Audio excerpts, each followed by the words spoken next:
on site for another episode, and I am super excited. I did research and I did everything for this episode because I was really, really excited to see you, and I was really, really excited to have this interview.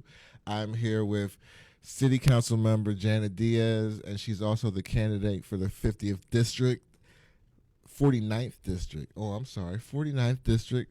That my research was wrong then, but that was published. I know what I read. So the published version was wrong. The 49th District.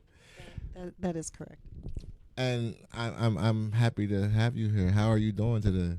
I'm happy to be here to see one of the Williams. Yeah. I know you and your brother, so I'm very happy to take the time and spend with you. Well, thank you for coming. And how are you really feeling? I want to know. Like I ask all my guests, I want to know, like, how are you feeling? How do you feel today? Period. I'm feeling very motivated. I feel that the community know me, and they embrace me the way I embrace them, with love, compassion, and I always listen to what they're going through. And one thing that, if it's okay, I'd like to bring up, there was a quote in one of the magazines, and because, English is really my second language, and I kind of twist things when I'm thinking and I'm talking too fast. So I just wanted to clarify that what I was trying to convey, it was that African Americans and Latinos are basically sick and tired of voting for candidates that take them for granted. And that's what was not said correctly. So just for everyone to know, I love people of African culture because in my family, we have African culture. And Kevin Ressler, which is one of my good friends, and also I can't say too much that he's my best friend because I also have Andre, my DJ. He's my best friend, so we got to be careful, you know. But that's what I wanted to say. Thank you so much. And you're welcome. But I 100% agree with that statement that you clarified that you meant, because I'm at that point now. Like I'm sick of always voting. It almost seems like party politics. Like I vote down the line because and this is me, not the politician, not you. I feel like the other side is always against me or my beliefs, and so sometimes I vote just them the whole way down. And I feel let down 100% because they promise all of these campaign things and they never deliver. Do you relate with that, or like, how do you feel about that? I can say, just like I mentioned, that a lot of people want to get the minority vote. Yeah.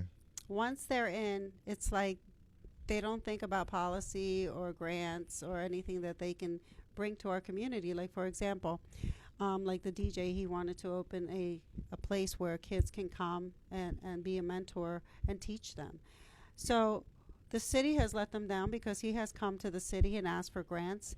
If it would have been me, yes, I would have fought for it. But of course, sometimes you have the party games that they play and say, well, my money's going to go to this group because I feel that they're more important, or because they have those little agreements, and that's why people just lose the motivation to vote. So you're correct.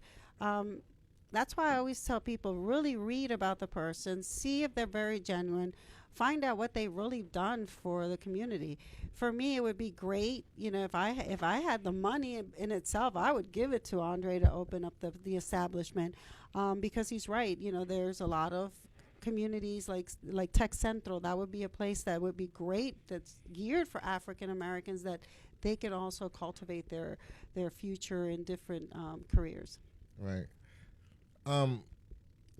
During my research, I did see that you could possibly be the first Latina elected to the chamber if you win. Yes, I would be the first Latina, which is that's amazing. Really, but it's sad too. It is. I feel you. Go ahead. I definitely feel you.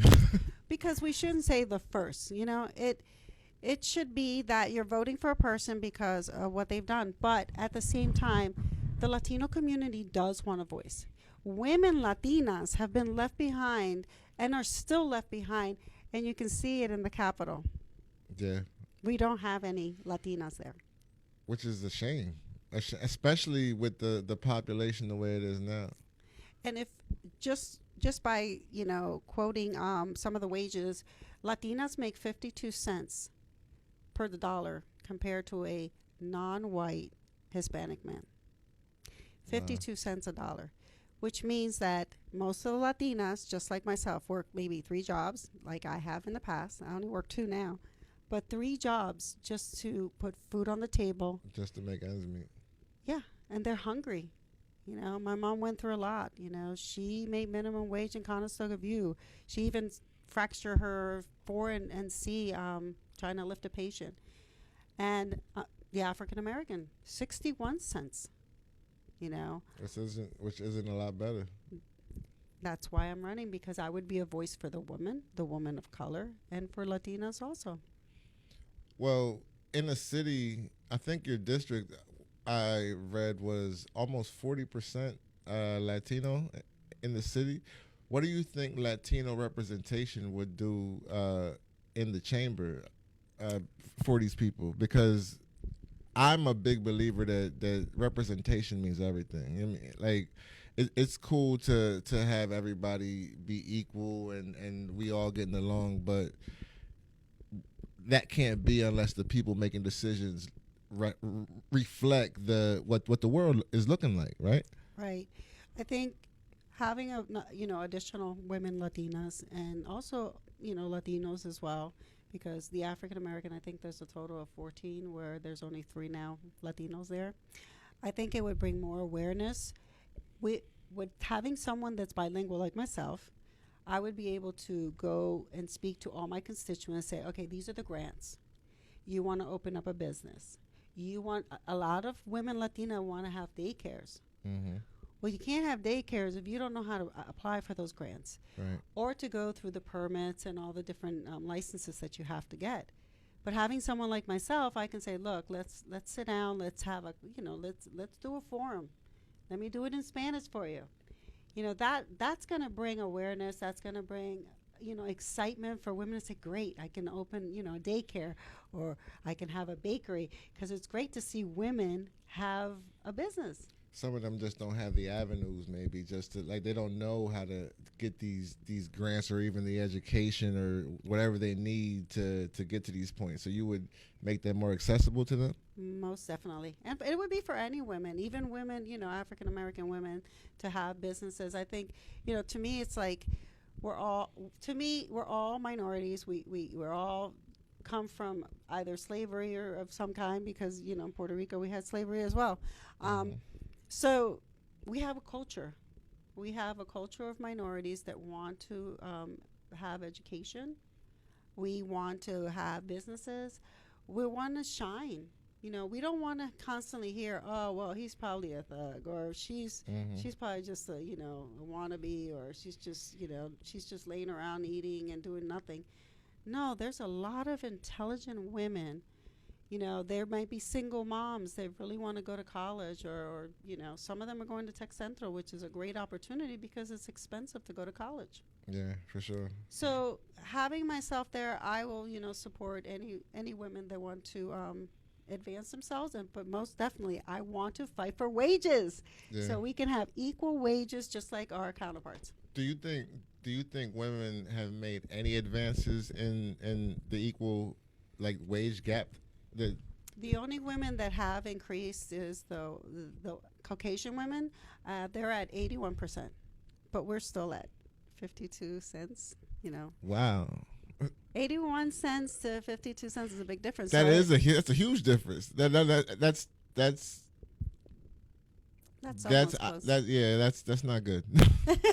definitely not good. So that's what I'm saying. Like, my mother, working at Conestoga View, made $3.35 an hour. It took my mother 27 years to make what? $3.35 an hour. What year was this? That was back in the 80s. And but I wanted to give you, like, how long it took her to make $17 an hour. It took her 27 years. To make $17 an hour from her. That's because they was just increments, like, the whole way up. And yeah. And then when I started working, because I went to college for 2 years, but because I had already a $20,000 loan, I was like, okay, I can't do this anymore. So I started working in telecommunication, and I had the opportunity to be part of a union. I started at, I think it was $12, and by the time I left, I had made $20 an hour. In five, I think, no, it was like probably like 10 years. So could you imagine the difference between 10 years and my poor mom, 27 years? Yeah, it's just, and there's a lot of women currently still making minimum wage in Conestoga, if you're in nursing homes, cleaning hospitals, cleaning hotels, and it's not fair to them. Now, were there men doing the same thing that your mom was doing, increasing their pay quicker? Oh, a lot quicker. But there's not too many men that really go into nurses' aid. Yeah, for sure. Yeah. That's more of a. I mean, there are, but not as much. It would be nice because they're, they got the muscle. Yeah, I was just curious to see, like, if the men did go in, like, were they moving up the ladder quicker? But yeah, I just wanted to, because I don't know, like, that's one thing I did not research, but I know women were getting paid less historically, and I wanted to know, like, if they didn't have that so much now, but I do see that women are still fighting for that. Oh, you see it every day. Some women say, what's the sense of me working if I have to pay for childcare, and the childcare is twice as much of what I'm making? So that's when they say, I might as well just stay home, collect welfare, which is what people don't want to do. There's a lot of people that don't want to collect welfare. My mom never wanted to collect welfare. She never wanted food stamps, but we were hungry. We were homeless, so she had to do something. And there are a lot of people that, don't talk to the constituents. They don't talk to the voters and listen to. These are the stories that I listen to. They don't want to. They want to be able to feed their children, have a roof over their head, and at least have a little bit of TV, for some kind of entertainment. And people automatically, they assume, especially, like, I know, like, people automatically assume people that are running for office or doing this and that, oh, you've already, like, you've had a privileged life your whole life. You have no idea. But I know your story because I've researched you, and I because I know your story, I know that that's not your case.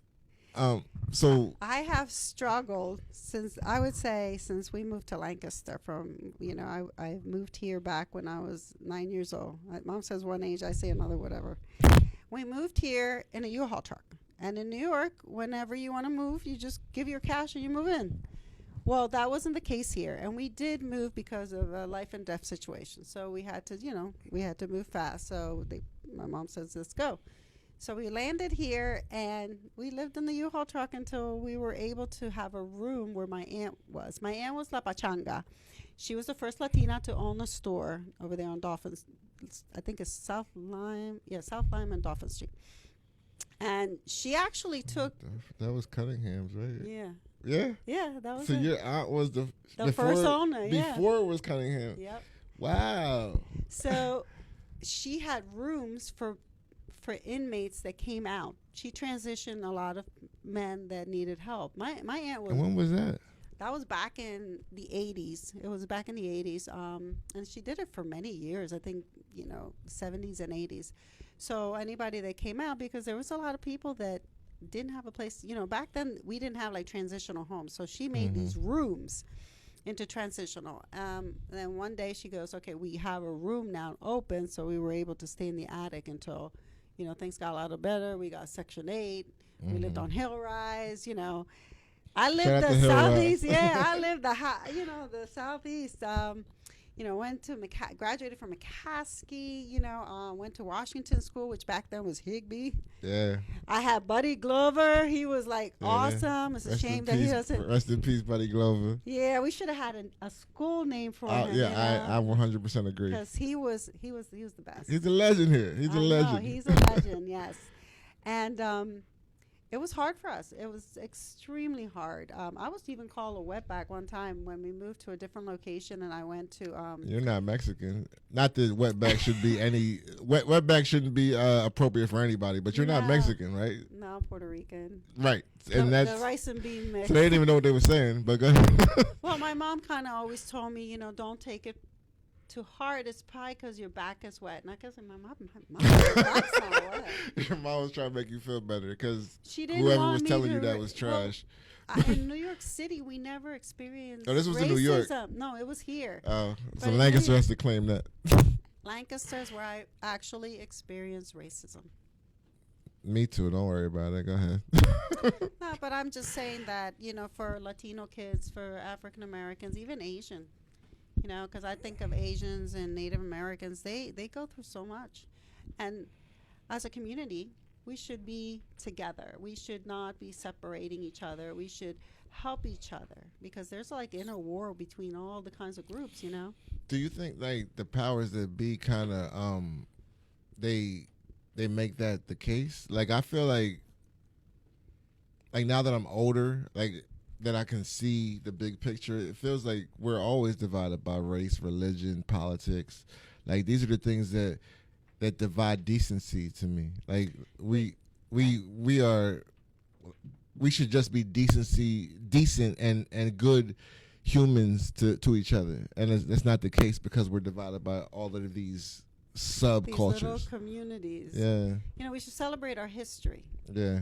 embrace our history, but not separate each other because, you're my brother. Exactly. That's the way I feel. My friend Andre, he's my brother. Oh, Kevin's my brother too. I love him. But, it's just one of those things. My friend that ran my campaign, Oliver, he's openly gay, Asian. I love him. I know Oliver. Yeah, that's my guy. Shout out to Oliver. I like Oliver. So it's to me, it's like I just love them for who they are. Yeah. If it's a Muslim person, I love them for who they are. I don't judge them. If you're a Christian, if you're Jewish, my husband's father is a Jew. He's practiced Judaism, very strict. I embrace them. I don't divide them. Oh, they're from this section. They're from no. You're a human being. I love you, and that's it. Yeah, I think it's great to have pride in your culture, but don't let it divide you from being human. Like I think that's sometimes, unfortunately, I think media, politicians. Yeah. Everybody. Like everything that matters is what divides everybody. Like the media, the politicians, sometimes even religions. Like people, everybody throws shots to divide us, and it stops us from just being good people to each other. Amen, brother. I'm 100% on board with that. So the housing market is crazy right now. It's insane. Renters are paying double and triple what they used to. I am trying to actually move back to the city now, and I've been in Berks County for 10 years, and now I'm moving back, and I'm like, oh my God. I want to eventually buy I was going to rent first and then buy later, but I'm like, I might as well buy now because the rent is crazy. I would recommend you do buy now because the interest is going up. We're heading into another recession. I can tell you right now. I watch the market. In fact, my husband says, "Hey, why don't you buy some crypto?" And then he tells me, "Oh, I'm not going to tell you what's left." I'm like, "Don't even bother," But what I'm saying is, this is exactly why I'm running. Now, if you're not familiar with Washington and New York, but they have cooperative housing. Cooperative housing is something where you buy into an apartment. Okay, so let's say you wanted to get an apartment. The actual owner of the building gets a 30-year abatement because he's going to keep the actual percentage of your from your income, which is 30% of your income, will go to the actual home that would be considered. You have that share. That apartment would be basically your share of that building, and it goes on every year. It will stay exactly at 30% of your income, nothing more. Okay, it works. And I still don't know why we have all these luxury apartments Mm-hmm. So many times I had said, no, I'm not going to vote for that, because it's like it goes from 1,200. I mean, yeah, it was 1,200 to $2,000 on a one-bedroom apartment. Really? How can someone making $10 or $12 an hour can afford that? It's insane. Insane. So SACA did the cooperative housing over there on Chesapeake. So they're doing, like, I think a group of 5 that are going to be at 30%. That's why I like Jose Lopez, because he's bringing that cooperative mentality here to Lancaster. So as a House representative, working with them, I can bring more funding. Whether it's going to be in township, whether it's going to be a little out in the county, we can start. There we have blatant properties. We can take that and build and make sure that it stays cooperative. And that's what I want. That's what I'm striving for, because then if you're making a certain amount, it's only 30% of your income. And 30% of your income sounds a lot more than 50. Yes, or more, Like the way that, like, I saw a house, an apartment that I stayed in when I did live here, and it's quadrupled in 10 years. Literally quadrupled the price that I was paying. And I'm like, how can the average person afford to stay here? Like, you almost have to have 2 incomes in the house. And mind you, this was a baby apartment. Like, it was a very small apartment. A matchbox. Yes, and I'm like, now it's insane. It's insane. It's crazy. And I'm looking at it like, I know this has to be like a everybody problem, because and it's the whole nation. Yeah. And people see more and more homeless. There was a gentleman that called me during COVID. He was an African American. He goes, Janet, can you please help me? And it's because I was running my Senate race that he reached out. And he goes, I haven't gotten my unemployment for 6 months. They're going to evict me. I have a wife and I have children. So obviously I do like I always do. I blew a whistle. I got his unemployment. And he calls me up and he says, thank you so much, Janet. Could you imagine that whole 4 family, 4 people, family, homeless? This has happened during COVID to many people. And here's the kicker. So we get like $800,000, right, for, to help the community for homeless and whatever assistance. The money is used to house them in the winter in hotels. And now some of the hotel owners, they don't want to even go into that right. that agreement, that they have with the city, because I'm not sure if it's because of the way they leave the apartment. I'm not 100% sure how they leave the rooms and so forth, but I guess the transitioning they're not happy with. And to me, it's like, take that money, find a house, fix it, and use it as a transitional for homeless. Then, of course, we have the healthcare issue, too, because a lot of them are mentally unstable. And that's where incarcerating is another issue, because that's where they go. All that money that's being wasted, we can have homes.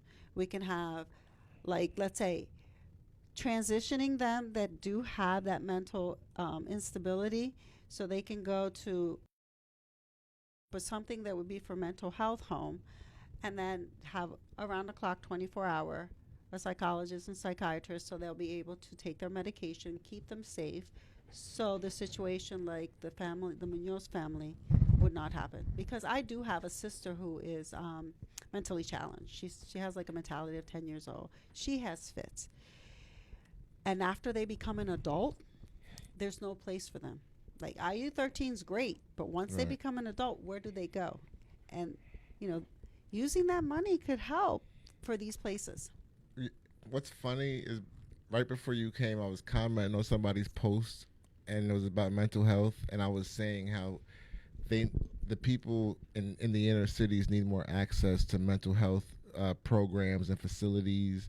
And I think even like the inner city schools that are probably lacking a lot of funding, we'll talk about that too, need to start focusing on a lot on mental health, because that's when it starts, right? Like some of these kids are going through things that we never know, because they have a tumultuous home situation, and they need to be dealing with mental health at that age right there. Get them then, because I'm glad you said that because this is my other plan. I think that young children should go to the doctor as they do every year to get their checkup and to have a psychiatric evaluation every year. Every year. One thing I've noticed is that a lot of kids don't want to go to school. One, because they don't have the resources to have nice clothes. You know, the kids bully you. I was bullied too, like, 'cause especially my brother, who by the end of the year he had holes in his sneakers. But those are things because yes, we'll find out whether they need food. You know, is somebody being abused at home? Whether it's their parent abusing them or maybe somebody's abusing their parent. You know, so those are things that I'd like to bring resources for, and have working with the physicians, the primary physicians, and having them at home so they say, all right, it's time for your checkup. It's the year. Let's go take you to a family doctor. yeah, Here's all your physical. Here's your evaluation. Then we'll know how to help that child. I agree. I agree. We have to start attacking it early because a lot of these kids just get thrown in IU 13, or when I was in McCaskey, I don't know when you was in McCaskey, which is our high school. It was they just IU 13 was in the basement. They didn't go to lunch with us. They didn't go outside. They was that's where they like. That's horrible. And there's a better way to treat that, in my opinion. Like that's how I just feel like they get overlooked. And me as someone who's become an adult, and like I didn't go through something as traumatic as some of these people, but I think everybody deals with some sort of mental health. Like I deal with some anxiety, like seriously, and I didn't know it was an issue until I was aware of what the issue was. And I think a lot more people need to be aware. And especially with the media world, everybody on social media, and they start attacking you. Some people can handle it. They have thick skins, but there are some that get depressed. Maybe Absolutely. they're lonely. Maybe they're from the LGBTQ.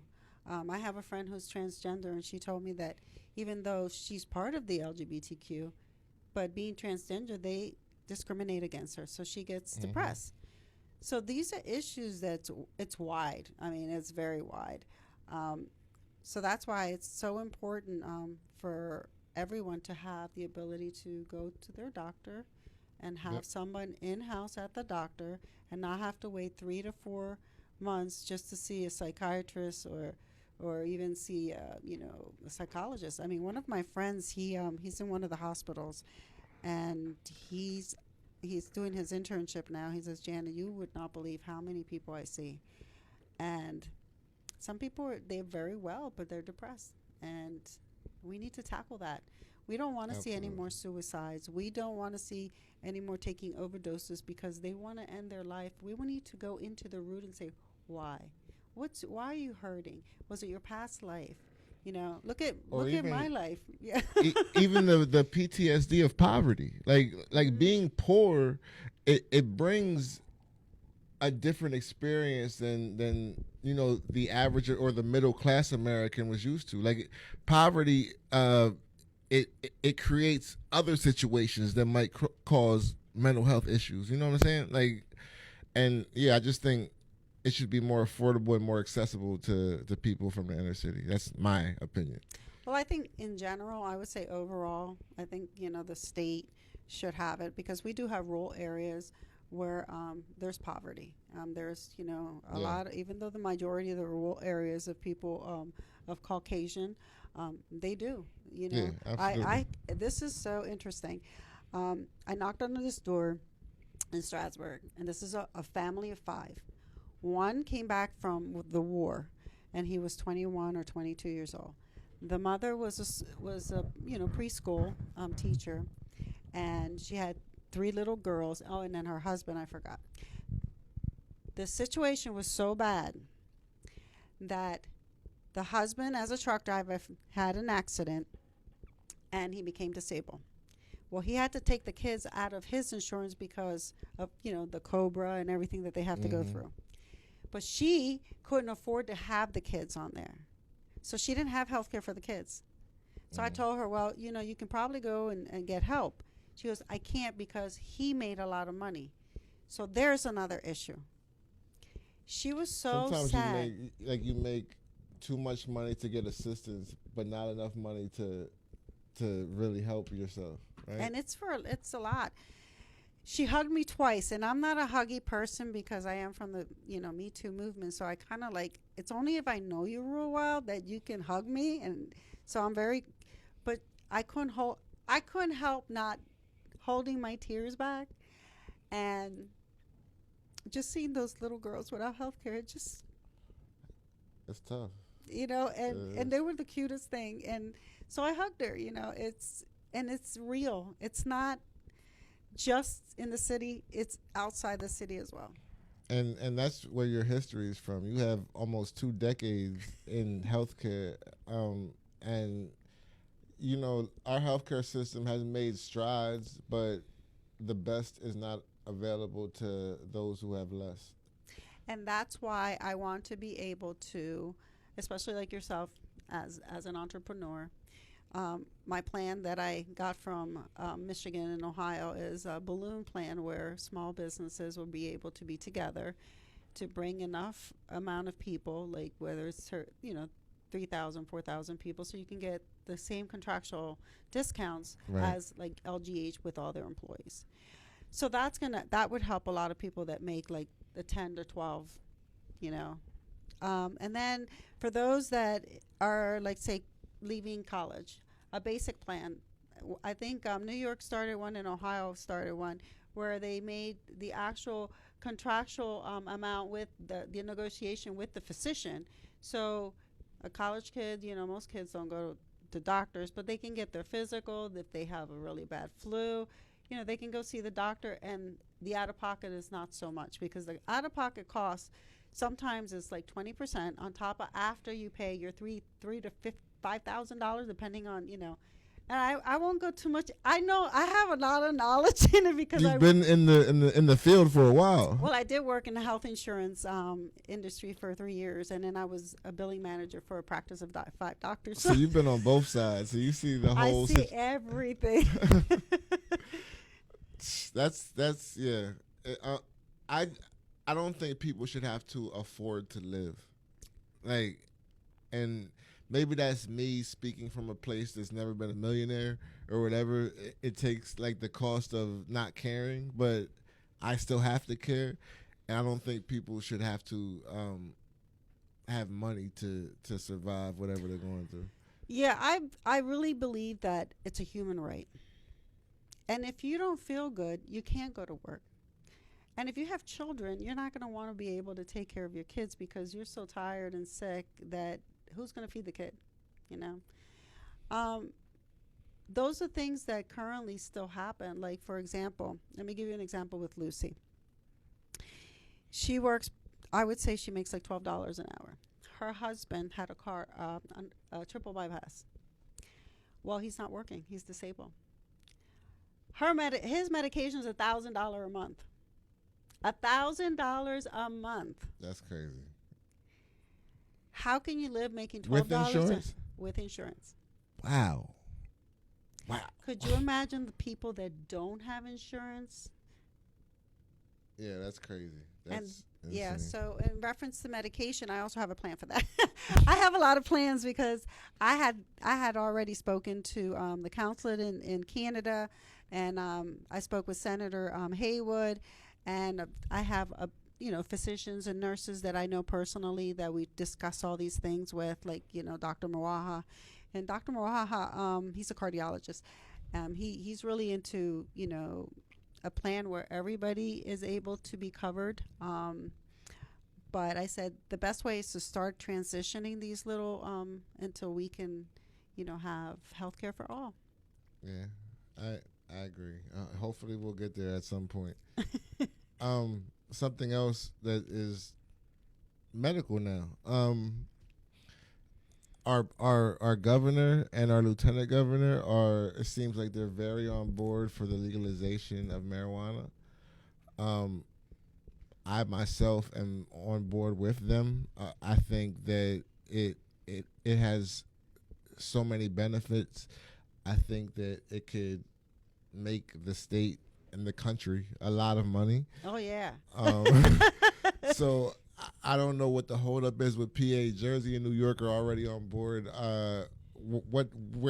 Where do you stand with that? I think it would be better because everybody's trying to do this like decriminalization, and it's confusing people. Yeah. And then it could be decriminalized here in Lancaster, but then you cross to Harrisburg or something, and you get stopped by the cop. Well, guess what? You're going to still get in trouble. That's why it needs to be federally. Exactly. Yeah, absolutely. It's better. It's to me, it's like they have these little fine lines. Oh, you know. It's, the police will have to do it by their discretion. I'm like, the police is going to get you regardless if it's decriminalized. For sure. So, yes, I think if they legalize it, people will have the ability to sell it and be in control. So like that, there's like nothing in it, because I know that, unfortunately, we've had patients come in with strokes that have had like marijuana. Things added to their marijuana. Yeah, they call it like lace or whatever it is. So Yeah. at least if it's legalized, then somebody can control what is being put in it and make sure we don't have, stroke, heart attacks. I mean, I'm talking about 27-year-olds, 28 years old. Yeah, that's so insane. yeah, and it's we have the medical marijuana already, so that's a good thing because maybe we can get more revenue from that. Maybe they legalize it, we get some taxes, we'll give it to the kids, and we'll be good. Every state that has legalized has shown you, like, their bottom line has already proven that it will add revenue to whatever state. Like and I only say that because I know that money drives everything. Like, and it seems like it keeps the economy going. Right. And it helps. It would help also because then your taxes on your house won't go up as much as well, because if they use that for school funding, then people can stay in their houses, because nowadays even the taxes are so high. I had an 80-year-old woman say in Wise, she was working at Wise, 80, that's geriatric. Yeah. And she said to me, wait, 85 still working? You didn't see her in a while. She was working in a while. She was working. See, this is why we got a lot of stuff to do. We got a lot of work to do. Luckily I was able to contact Sterla. I'm like, Sterla, I know you have some benefits for for elderly that they would be able to get help. Mike, I don't want to interrupt you, I'm sorry, but Mike Sterling endorsed you too, right? That's big. Yes, he did endorse me. That's huge. I want to be clear with that. Yes, because Mike knows. Well, he knows me personally. He knows what I've been through. He worked his life too, and I think we would work together because we have like the same abilities to look at what can we change, what can we bring. Like, for example, like everybody's talking about fossil fuel and about, I think we should tax them. If you want to drill and get oil, why don't we tax them? Because they're not taxing them. Almost ancient, but I mean somebody got to say it. Like, why are we still? It's fossil fuel. That's what it's called. It's ancient. You don't have to say it. I'll say it. Like cut it out. Like, because I travel to these places in PA that we're still on that. Like right. the Pottsvilles and these places. And no disrespect to them and their economy and how they eat, but I'm like, y'all are still doing this? Well, they're trying. They're still looking for oil. They're still looking for gas. Look what's happening in Russia. We still need to heat our houses. Yeah. So until we don't get to the place where everything is done, whether we have windmills or we have any type of, better energy sources, we can't just cut gas. I mean, we still got to get to work. Right. But it would be good to, go into the new Green Deal, change like it is in Spain. They're very, the windmills used to scare me when we drive through at night when we were there. But yeah, solar panels and even water. They really are good about conserving water. Their air quality is phenomenal. The cars are electric, not all of them, but the majority. A lot of people, they ride the little scooters too through Spain, and never once did I have to take a Zyrtec. I came to Lancaster and I was like, oh, I got to take my Zyrtec again because of my allergies. So, cleaner air, cleaner water, infrastructure. We need to make changes. So, we can eliminate, you know, the coal and the gas and everything that needs to be. And get all that ancient stuff out of here. But listen, before we get out of here, I just want to I need to highlight that you were endorsed during your Senate run by two people that we might know. Some of you might know. I've heard of them. There's one guy named Barack Obama that endorsed you during your set. You got that right. And there's another guy, I think that his name is President Joe Biden, that also endorsed you during And your Kamala Senate. Harris. And come on, listen. Those are the great endorsements I got for my Senate race. Listen, if they endorsed you, I can. Who am I to go against them? Listen, this is Congressmember, Lancaster City Councilmember Janet Diaz. Council. I said Congress because we're talking about Lancaster City Councilmember, also candidate for the 49th District. Janet Diaz, I thank you for coming. How can they reach out to you or support you or anything you want to say before we get out of here? Well, first thing is make sure you get out the vote. You can reach me at Janet at janetdiaz4pa.com. And you know my phone number. I know many of you know my phone number. I am always a phone call away. There are many politicians that will not give you their personal phone, and they won't answer the phone. So yeah, I am going to be the politician. Don't like that word. But I am the candidate that always will be there for you. I have picked up the call at 12 o'clock at night when someone got shot.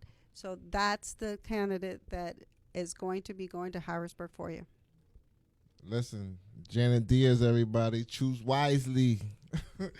I thank you again. Thank you so much. On site, you're blessed.